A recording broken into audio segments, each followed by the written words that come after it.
Now, time to learn some. Shout out to Inertia. So, as you probably have guessed, and you definitely guessed, this is a vibration-based tutorial. Great thing about today's tutorial, too, usually have like, oh, there's like 4 or 5 steps to this, and then you got this and that. No, we only got 2 steps. So, I know 2 is a really big number. That's why I wrote it down, just in case we forgot the 2 steps that we gotta take. So, the first step, shall we? So I actually wrote down, Pash voice at the top list, the top, and then the bottom. There's 2. There's only a top and there's no middle. There's like literally no middle step, so I don't even know how this can get any easier. But, Pash voice. If you didn't know what that is, now you do, because it's this. Pash, like, yup, right? Oh, actually, FAB. Yup. Alright. Yup. Actually, I call it the Pash voice because Pash is like the most well-known in our community of beatboxing, the beat bopping, that we actually know that uses this sound all the time.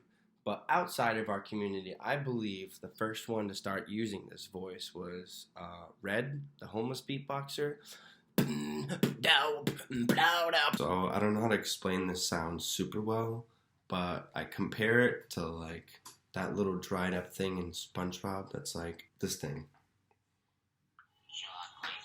I remember when they first invented chocolate. Sweet chocolate.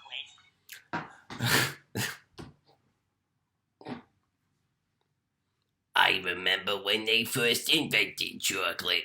So literally the only explanation I have for this is just to tighten your voice, almost like you're really constipated. You got the worst poop of your life and you're like,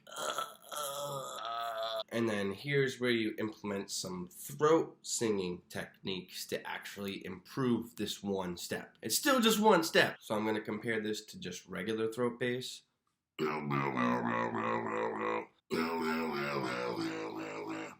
you hear how there was a difference between those 2 notes? One was more airy and then one was just more constricted.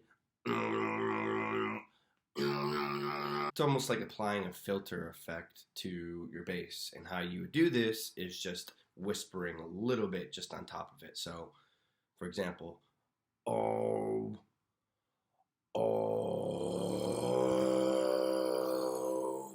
Now, if we take the same concept and apply it to the Pash voice, oh,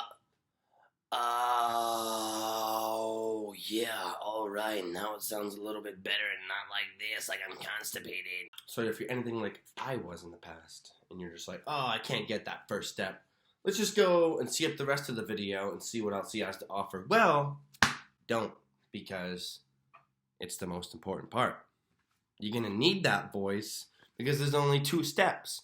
And if you cut out 50% of the steps, you're going to be always 50% away from achieving this noise. So, moving on, we have the last step, which is also the second step, in case you missed that this whole tutorial. Pressure. And in parentheses, we have cracks, because that's what's going to be happening. We're going to be smoking a whole... So I'm just going to give a little bit of a halt on this explanation for the tutorial to give some background information on how I came up with this explanation. Alright? So I don't know if any of you guys remember Flashburn, but he's done numerous tutorials way back when in the day. He has one, I'm going to link it in the description. It's called Alien Bass. And basically his Alien Bass tutorial is an explanation on boom, boom, boom, boom, boom, which for me is just like a really forced chest bass.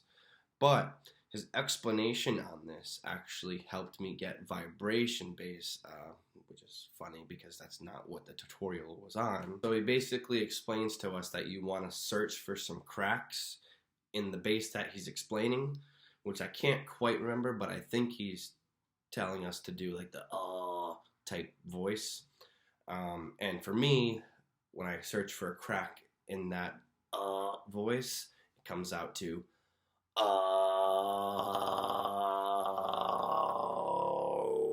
Now Now, I don't really know how to search for the cracks. You just basically do it. I thought at one point it was just applying more pressure, but I realized if you do that, you could just get like a tighter, higher pitched Pash voice. So that's not the case. It's basically, I don't know, it is tensing up your throat, but not to a higher degree. It's just more like tensing it in general. So if you can get any sort of reaction of like vibration in your throat while you're doing the voice, that means you're completely 100% on the right step, the right path. So if you're doing and you get like a like that, even the slightest bit, that means you're basically on the right path. What you want to do from there is just work on those cracks and make them one singular note instead of da da da da da. It's gonna be like and the cracks just line up. It's almost like Gene's bass. I said this in my vocalized chest bass tutorial. You're basically matching up two different notes to make them one.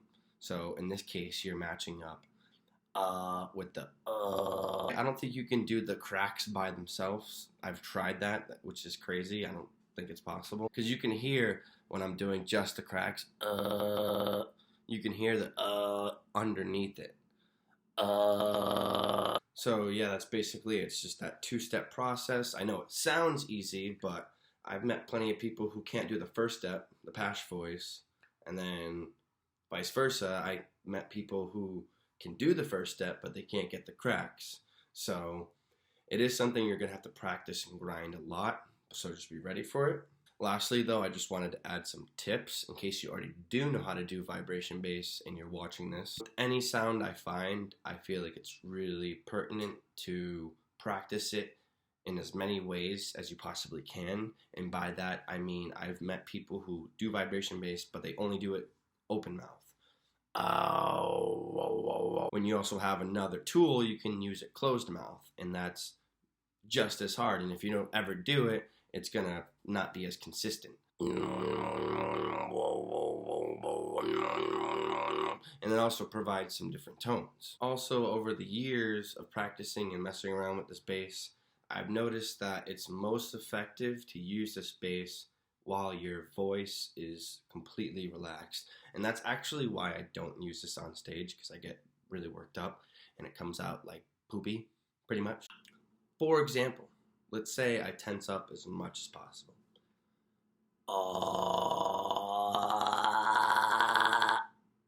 Does that sound good to anyone except no one? No. So what you need to do is relax.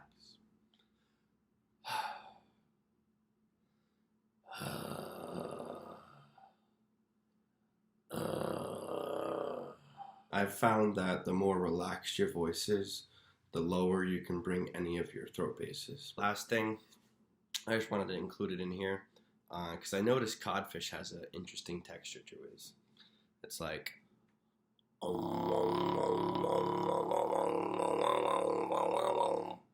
instead of just like. So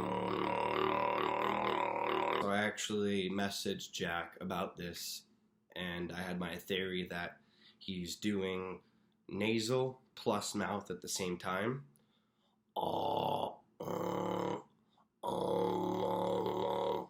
Which is half right.